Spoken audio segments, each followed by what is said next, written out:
तो जैसा कि लास्ट एपिसोड में हमने देखा था कि मिस्टर ली को उनका पुराना दुश्मन कैप्चर करके उन्हें ब्रूटली टॉर्चर कर देता है। इतना ही नहीं, उसने जू किंग को मारने के लिए अपनी पूरी की पूरी फौज भेज दी, मगर जू किंग उन पर कहर बनकर टूट पड़ा। उसने एक जलजले जैसे अपने सामने आने वाले हर एक शख्स का काम तमाम कर दिया और फाइनली वो मिस्टर ली को आजाद कर लेता है, मगर उनकी हालत काफी ज्यादा बदतर थी। तो जू किंग ने इमोशनल होकर आइस मॉन्स्टर को मारना शुरू किया। वो उस बंदे को काफी बुरी तरह से पीट रहा था और अपने हजारों पंचेस की बौछार करते हुए फाइनली उसने मिस्टर ली का रिवेंज ले ही लिया। अब आगे तो इस एपिसोड की शुरुआत में हम जू किंग को देख पाते हैं, जिसने फाइनली आइस मॉन्स्टर का काम तमाम किया था और अब वो कैंप मास्टर शियांग के सामने खड़ा है। मास्टर शियांग तो काफी देर से जू किंग के पॉइजन से निपट रहा था और फाइनली उसने उस पॉइजन को पूरी तरह से हटा दिया। वो इतना तो समझ गया था कि जू किंग कोई आसान टारगेट नहीं, इसे अगर मारने जाएगा तो खुद ही मारा जाएगा।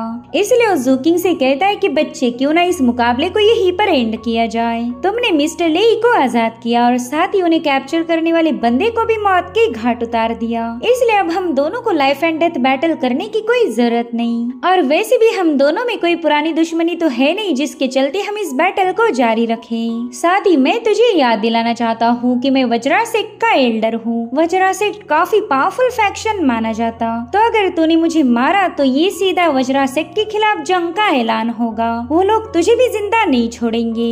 हमारी वज्रा सेक्ट का एंसेस्टर फाउंडेशन एस्टेब्लिशमेंट वाला पावर हाउस है, तो उसके सामने एक सेकंड भी टिक नहीं सकता। और उतने में जू किंग ने ब्लड की वोमिटिंग निकाली। अब ये देखते साथ ही शियांग को लग रहा था कि अरे ये बच्चा तो घायल है, इसलिए वो फटाफट से अपनी ब्लेड लेकर सीधे जू किंग पर हमला करने के लिए रवाना हो गया। यानी कि ये सारा पीस टॉक बस उसकी नौटंकी थी ताकि वो खुद को बचा सके। मगर उतने में जू किंग ने अपने होश संभालते हुए सीधे उसके अटैक को डॉज कर दिया। साथ ही वो हवा में छलांग लगाते हुए अपनी ब्लेड से उस बंदे पर वार कर देता है। जू किंग का अटैक करने का सबसे फेवरेट स्पॉट है सामने वाले की गर्दन, तो इस बार उसने शियांग की गर्दन पर ही वार किया था। मास्टर शियांग तो हैरान होते हुए कहने लगा कि इस बच्चे में तो अभी भी काफी सारी ताकत बची है। और उतने में शियांग की बॉडी में गड़बड़ होना शुरू हो गई। उसका मटके जैसा पेट काफी तेजी के साथ हिल रहा था और फिर उसी पेट को फाड़कर उसमें से 3 हेडेड मॉन्स्टर बाहर आ गया। उस मॉन्स्टर को देखते साथ ही वहाँ पर जितने भी बच्चे कैद थे वो काफी ज्यादा पैनिक हो गए और अब शियांग के उस फॉर्म ने जोर से रोर करते हुए जू किंग को अपनी एनर्जी से पीछे की तरफ ढकेल दिया। उसकी एनर्जी में इतनी पावर थी कि वहाँ की पूरी फ्लोर ही उखड़ती गई। वह था मास्टर शियांग का बीस्ट फॉर्म, जो कि 3 चीजों से बना हुआ है, जिसमें से एक है ग्रीड, दूसरी थी एंगर और तीसरी थी डिल्यूजन। और इसी वजह से इस मॉन्स्टर के टोटल 3 सिर थे, जो कि इन तीनों चीजों को रिप्रेजेंट करते हैं। और अब उसके तीनों सिर काफी जोर जोर से चिल्लाने लगे। उसमें से एक कह रहा था कि मुझे ढेर सारा ब्लड चाहिए, दूसरा सिर कह रहा था कि मैं तो इसका फ्लैश खाना चाहता हूँ, और तीसरा सिर कह रहा था कि मैं इसकी हड्डियों का चूरा बना दूंगा।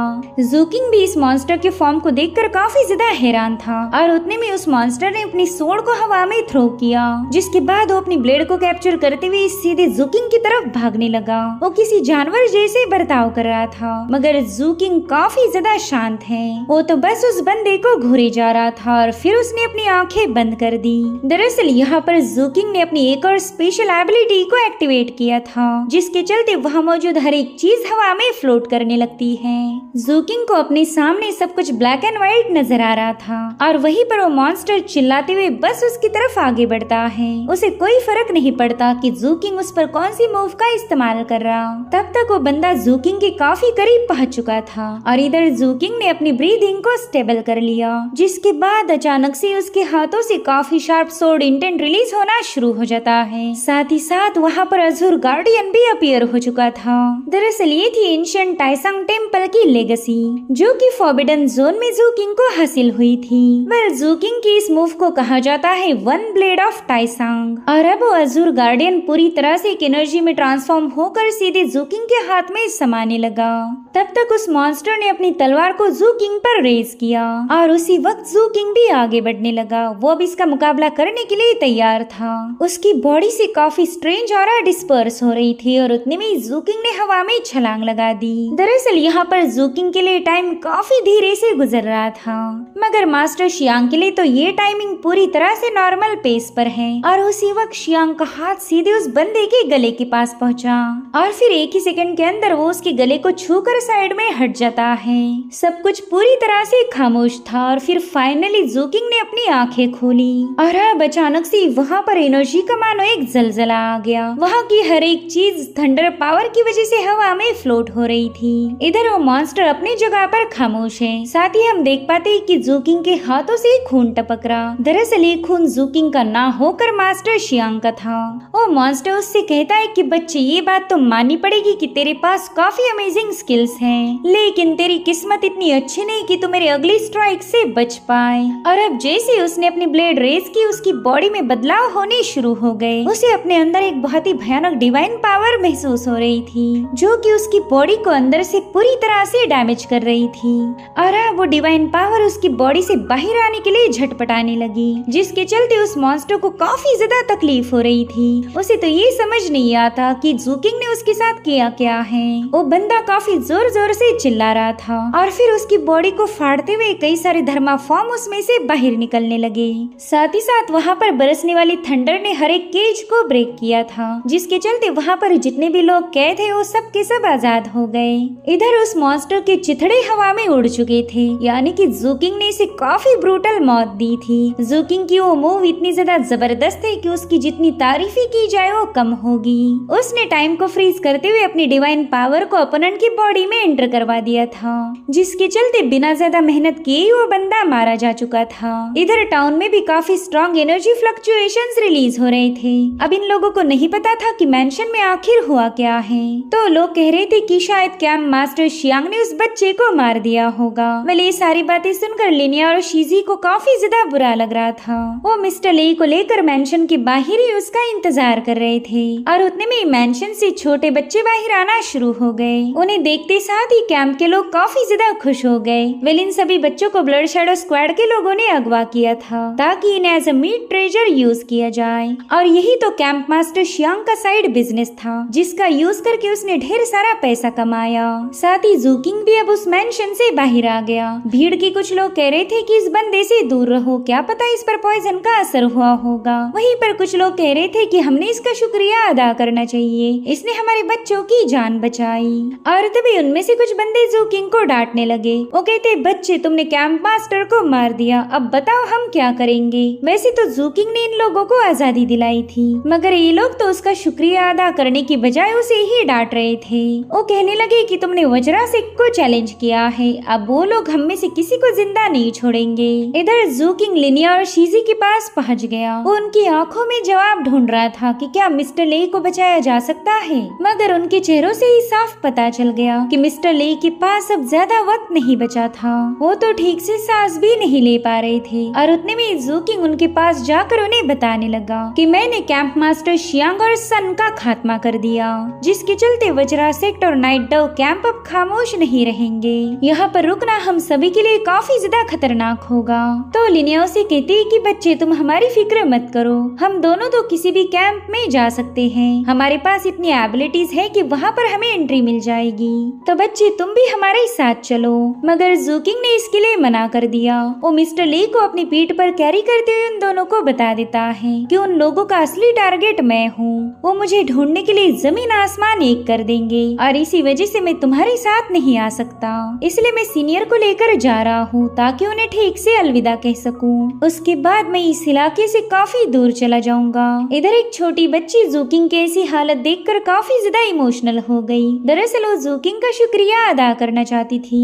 तो उसके फादर उस बच्ची के हाथ में एक वाइन का पाउच थमा देते हैं, जो लेकर वो बच्ची सीधे जूकिंग के पास पहुंच गई। उसे वो वाइन का पाउच ऑफर करते हुए कह रही थी कि बड़े भाई आपका बहुत बहुत शुक्रिया। तो जूकिंग ने भी उस वाइन के पाउच को एक्सेप्ट कर लिया। साथ ही लिनिया उसे बता रही थी कि प्लीज अपना ख्याल रखना, मगर जूकिंग इस पर कोई जवाब नहीं देता। तो लिनिया उससे पूछती कि बच्चे क्या हमारी कभी दोबारा मुलाकात हो सकती है, जिस पर जूकिंग ने जवाब दिया कि अगर हम जिंदा रहे तो जरूर से हमारी मुलाकात होगी। और अब जूकिंग मिस्टर ले को लेकर वहाँ से निकल पड़ा। इधर लिनिया शीजी शीजी से कह रही थी कि कितने ही अफसोस की बात है, हम अभी तक इस बच्चे का असली नाम नहीं जान सके। जिस पर शीजी कहने लगा कि अगर हम जिंदा बच गए तो जरूर से मिल पाएंगे, इसलिए नाम से कोई फर्क नहीं पड़ता, ये बच्चा तो हमारे लिए हमेशा बच्चा ही रहेगा। सो इस तरह से मिस्टर ले का थंडर स्क्वाड अब पूरी तरह से बिखर चुका था। वहीं पर ज़ूकिंग मिस्टर ले को लेकर काफी दूर पहुंच चुका था। उसने देखा कि यहाँ पर ढेर सारे कौवे जमा हो चुके हैं, जो कि अक्सर ही स्कैवेंजर्स की लाशों पर पलते थे। साथ ही मिस्टर ले उसे बताते कि बच्चे अभी अभी मुझे एक ख्वाब आया, मैंने देखा कि तुम काफी ज्यादा समझदार बन गए, तुम्हारा चेहरा भी साफ सुथरा था। इतना ही नहीं, जिस फैक्शन को तुमने ज्वाइन किया वहाँ पर भी तुम नंबर 1 बन गए। सच बताओ तो ये सपना देखकर मुझे काफी ज्यादा सुकून मिला। वहीं पर ज़ूकिंग तो बस खामोशी के साथ उनकी सारी बातें सुनता जा रहा था, क्योंकि दोबारा उसे शायद कभी उनकी आवाज सुनाई न दे। और इस तरह से ज़ूकिंग ने फॉरबिडन जोन में एंटर किया। वहाँ पर कई सारे डीमन इन दोनों को ऑब्जर्व कर रहे थे। वैसे तो डीमंस का काम है अपने सामने आने वाली हर एक चीज को मिटा देना, लेकिन शायद उन्हें भी ज़ूकिंग का दर्द महसूस हो रहा था। साथ ही ज़ूकिंग ने देखा कि मिस्टर ले का लाइफ एसेंस पूरी तरह से वैनिश हो गया। दरअसल ज़ूकिंग अपने पर्पल क्रिस्टल की ऑरा से उन्हें हील करने की कोशिश कर रहा था, लेकिन अब उसकी ये कोशिश भी नाकाम हो जाएगी। वहीं पर डीमंस ने उन्हें चारों ओर से घेर लिया, मगर कोई भी ज़ूकिंग और मिस्टर ले पर अटैक नहीं करता। और अब ज़ूकिंग फॉरबिडन जोन के प्लेस ऑफ एलिजीज में पहुंच गया। यहाँ पर काफी खूबसूरत पेड़ था, तो ज़ूकिंग ने यहीं पर रुकने का फैसला लिया। उतने में मिस्टर ले उससे पूछते, बच्चे क्या तुम्हारे पास वाइन है? तो ज़ूकिंग ने तुरंत एक पत्ते पर वाइन को पोर करते हुए उन्हें पिलाना शुरू किया। जिसके बाद मिस्टर ले उसे बताते कि बच्चे मुझे मौत से डर नहीं लगता, मुझे तो डर लगता था अकेले मरने में। अगर हमारी मौत हो और हमारे सामने हमारे चाहने वाला कोई ना हो, इससे बुरी मौत भला और क्या ही हो सकती। इधर ज़ूकिंग उनकी बातें सुनकर ही काफी ज्यादा रोने लगा। तो मिस्टर ले उससे कहते, बच्चे तुम मेरे लिए मायूस मत हो, मेरी किस्मत तो सबसे अच्छी निकली, देखो तुम मेरे सामने तुम हो और एक बढ़िया सी वाइन भी है, इसलिए मुझे इस मौत से कोई अफसोस नहीं। साथ ही वो काफी भारी दिल से ज़ूकिंग को समझाने लगे कि प्लीज आंसू मत बहाओ, तुम जितना रोगे मुझे उतना ही ज्यादा बुरा लगेगा। यहाँ पर ज़ूकिंग ने उनका हाथ थाम लिया था। मिस्टर ले उसे बताते कि रास्ता काफी लंबा है, मैं तो अपनी मंजिल तक नहीं पहुंच पाया, लेकिन मैं चाहता हूँ कि मेरे बिहाफ में तुम इस जर्नी को पूरा करो। मैं चाहता हूँ कि तुम अपनी आगे की जिंदगी को खुशी से गुजारो, पूरी दुनिया को एक्सप्लोर करो, मेरे लिए तुम इतना तो कर ही सकते हो। इधर ज़ूकिंग अपने आंसुओं को रोक ही नहीं पा रहा था। तभी मिस्टर ले उससे और थोड़ी सी वाइन मांगने लगे, तो ज़ूकिंग उनके लिए वाइन पोर करने लगा। उतने में मिस्टर ले कहते कि देखो सूरज निकलने वाला है। अब ये सुनते साथ ही ज़ूकिंग काफी ज्यादा पैनिक हो गया। उसे समझ आ चुका था कि मिस्टर ले का आखिरी वक्त आ गया है। उन्हें अपनी आंखों के सामने इल्यूजन्स नजर आ रहे थे।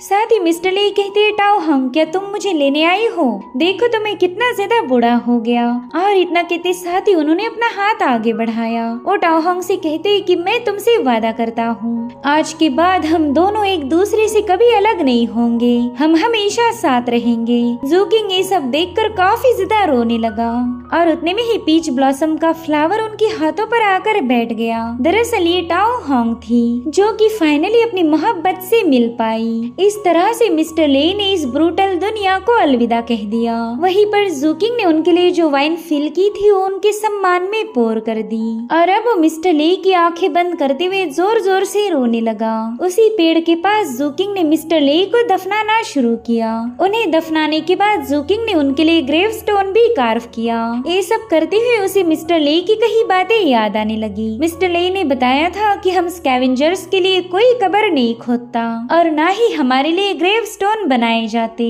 तो ज़ूकिंग उस ग्रेव स्टोन को टच करते हुए कहने लगा कि स्कैवेंजर्स को ग्रेव स्टोन की जरूरत इसलिए नहीं पड़ती क्योंकि कोई उनका शोक नहीं मनाता, लेकिन सीनियर आपके पास वो लोग हैं जो आपका मातम मनाएंगे, जो आपको हमेशा अपनी यादों में जिंदा रखेंगे। और फिर उसी टूमस्टोन पर अपना सर रख के वो रोने लगा। मिस्टर ले का इस दुनिया से जाना ज़ूकिंग के लिए काफी बड़ा सदमा था। इस दुनिया में वो उनके अलावा किसी को अपना नहीं मानता था और उसका बस एकलौता सहारा ही इस दुनिया ने छीन लिया। यहाँ पर हम ये भी कह सकते हैं कि मिस्टर ले की किस्मत काफी अच्छी थी जो उन्हें ज़ूकिंग जैसा बच्चा मिला, वरना डेटी के कहर के बाद तो इस दुनिया में बस नफरत थी। लेकिन ज़ूकिंग उनकी जिंदगी में प्यार की एक लौ बन के आया, जिससे मिस्टर ले का दिल पूरी तरह से रोशनी से भर गया था। यहाँ पर हम जूकिंग की सोल को देख पाते हैं, जो कि अपनी ही हालत देखकर काफी ज्यादा मायूस था। साथ ही उसे मिस्टर ले के साथ बिताया हुआ हर एक पल याद आने लगा। मिस्टर ले उसे बताते हैं कि पता है बच्चे, मैंने आज तक कभी किसी के लिए कपड़े नहीं बनाए। तुम वो अकेले इंसान हो जिसके लिए मैंने अपने हाथों से ये ड्रेस डिजाइन किया था, और देखो तो तुमने इतनी जल्दी इन्हें खराब करना भी शुरू कर दिया। और अब यही सारी बातें सोचते हुए जूकिंग अपने घर के सामने पहुंच जाता है। जैसे वो गेट से अंदर दाखिल हुआ, उसके दिल की धड़कनें काफी ज्यादा तेज हो गई, क्योंकि टाओ होंग के मेमोरियल टैबलेट के सामने किसी ने इंसेंस स्टिक को जला के रखा था। और ये देखकर ही जूकिंग ने अपने कांपते हुए हाथों से दरवाजा ओपन किया। वैसे तो वो जानता था कि सीनियर ली इस दुनिया से चले गए, लेकिन अभी भी उसके दिल के कोने में एक उम्मीद थी कि कहीं न कहीं वो मुझे नजर आ जाए। इसलिए जूकिंग मायूस होकर उस खाली पड़े घर को निहारने लगा। उसका दिल बस बार बार एक ही बात दोहरा रहा था कि बस एक बार मेरे सामने आ जाओ। और उतने में जूकिंग को वहाँ पर मिस्टर ले का स्मोकिंग पाइप नजर आया। उस स्मोकिंग पाइप को निहारते हुए वो दोबारा से पास्ट की मेमोरीज में खो गया था। और उतने में जूकिंग को किसी की खांसने की आवाज आई। कोई तो था जो एक कैंडल लेकर उस कमरे से बाहर आने लगा। और इसी आवाज को सुनते साथ ही जूकिंग का दिल काफी जोरों से धड़कने लगा, और फिर उसकी सांसें तेज हो गई, क्योंकि मिस्टर ले उसके सामने थे।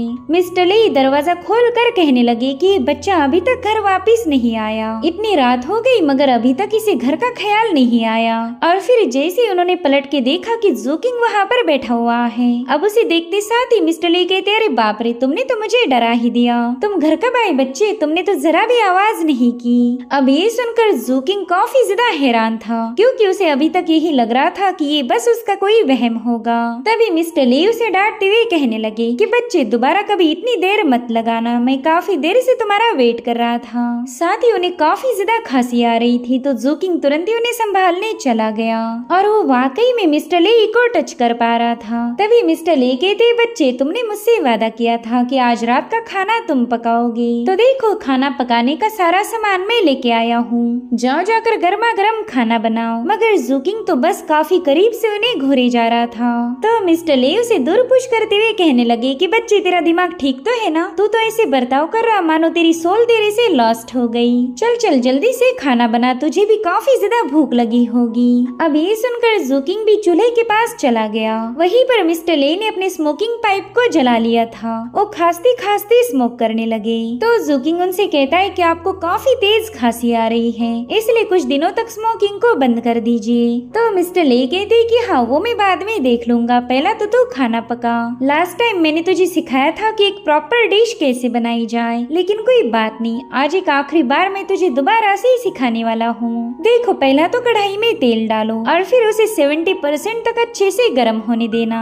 इससे स्टर फ्राइंग की प्रोसेस काफी ज्यादा क्विक हो जाती है। साथ ही वो जूकिंग से कहने लगे कि बच्चे, अब सर्दी अभी शुरू हो गई। मैंने तुम्हारे लिए जो रोब बनाया था, तुमने तो अभी तक उसे पहना भी नहीं। देखो, हर एक मौसम में तुम्हें अपना अच्छे से ख्याल रखना होगा। तो जूकिंग भी उनके हाँ में हाँ मिलाने लगा। तभी मिस्टर ले कहते, बच्चे, आज के बाद तुम्हें अपना ख्याल खुद ही रखना पड़ेगा, और मैं नहीं चाहता कि तुम एक पल के लिए भी कमजोर पड़ो। तुम मुझसे वादा करो कि कभी खुद के साथ कुछ भी गलत नहीं करोगे। तो जूकिंग भी भारी दिल से हाँ में हाँ मिलाने लगा। तभी मिस्टर ले कहते कि एक और बात मैं तुझे बताना चाहता हूँ, इसे हमेशा याद रखना, चाहे कुछ भी क्यों ना हो जाए, तू कभी अपने खाने को स्किप नहीं करेगा। जिस पर जूकिंग कहने लगा कि हाँ, मैं पेट भर के खाना खाऊंगा। तब तक जूकिंग की डिश भी पूरी तरह से प्रिपेयर्ड हो गई थी। तो जूकिंग उसे डिश में सर्व करते हुए कहने लगा कि आज के डिश को तो मैंने जरा भी नहीं जलाया। मुझे पूरा यकीन है कि ये खाना आपको काफी ज्यादा पसंद आएगा। लेकिन जैसे जूकिंग ने पीछे पलट कर देखा, मिस्टर ले वहाँ से गायब हो चुके थे, और ये देखकर ही जूकिंग की आंखें भर आई। उसे तो एक पल के लिए ऐसा लगा था कि मानो सब कुछ दोबारा से ठीक हो गया। मिस्टर ले उसके पास वापस आ चुके हैं, मगर एक ही सेकंड में उसकी लाइफ में दोबारा से अंधेरा छा गया। हम ये भी नहीं बोल सकते कि जूकिंग ने बस एक इल्यूजन को फेस किया, क्योंकि उस टेबल पर मिस्टर ले का स्मोकिंग पाइप और वो कैंडल अभी भी मौजूद है। दरअसल मिस्टर ले की सोल जूकिंग से मिलने आई थी। उन्हें पता था कि अगर वो बच्चे से ना मिले तो वो पूरी तरह से लॉस्ट हो जाएगा। तो उन्होंने जूकिंग से मिलकर उसे बताया कि जूकिंग कभी खुद के साथ गलत नहीं करेगा। यहाँ पर जूकिंग पूरी तरह से टूट गया था, और फिर एक बार फिर से उसकी आंखों ने आंसू बहाना शुरू किए। मिस्टर ले उसकी जिंदगी में एक खालीपन बना के गए थे, जिसे कोई और भर कर ही नहीं सकता। यहाँ पर हमें दोबारा से उसी ग्रेव का सीन दिखाया गया जहाँ पर जू किंग मिस्टर ले के लिए आंसू बहा रहा था। वो चाहे अपने दिल को समझाने की कितनी ही कोशिश क्यों न करे, मगर फिर भी उसका अपने इमोशंस पर जरा भी कंट्रोल नहीं था। और वो कंट्रोल भी कैसे करेगा, एक ही पल में उसकी दुनिया पूरी तरह से उजड़ चुकी है। उसने तो ऑलरेडी ठान लिया था कि जब तक मिस्टर ली जिंदा है वो हमेशा उनके साथ रहेगा, लेकिन उनकी जिंदगी इतनी छोटी होगी ये तो उसने कभी इमेजिन भी नहीं किया था। साथ ही जू किंग को वहाँ पर एक स्वीट नजर आता है जो कि उसके पॉकेट से नीचे गिरा था। जिस लड़की ने उसे मिठाई दी थी उसने ये भी जू किंग को बताया था कि जब भी तुम सबसे ज्यादा मायूस हो उसी वक्त ये स्वीट खाना, और तब तक स्वीट खाते रहो जब तक कि तुम्हें अच्छा न लगे। आज जू किंग का दिल काफी ज्यादा मायूस है। उसे लग रहा था कि काश ये स्वीट खाने से उसे थोड़ा सा बेटर महसूस हो, लेकिन वो स्वीट खाते हुए भी उसके आंसू बहते जा रहे थे। वैसे तो जू किंग का बचपन मुसीबतों से घिरा हुआ था। उसने आज तक न जाने कितने ही सारे लोगों को खो दिया, मगर उसने आंसू बहाए थे सिर्फ अपने सीनियर के लिए। भले ही जिंदगी में आगे चलकर जू किंग नॉर्मल हो जाए, मगर मिस्टर ले का ये गम हमेशा उसके साथ रहेगा। वो एक ऐसी शख्सियत बन चुके हैं जिसे जू किंग मरते दम तक नहीं भूलेगा। जू किंग काफी ज्यादा रोते हुए मिस्टर ले से कहने लगा कि आप जहाँ पर भी हो आपकी सोल को सुकून मिले। और इसी इमोशनल सीन के साथ एपिसोड यहीं पर एंड हो जाता है। Thank you so much for watching. Bye bye, take care.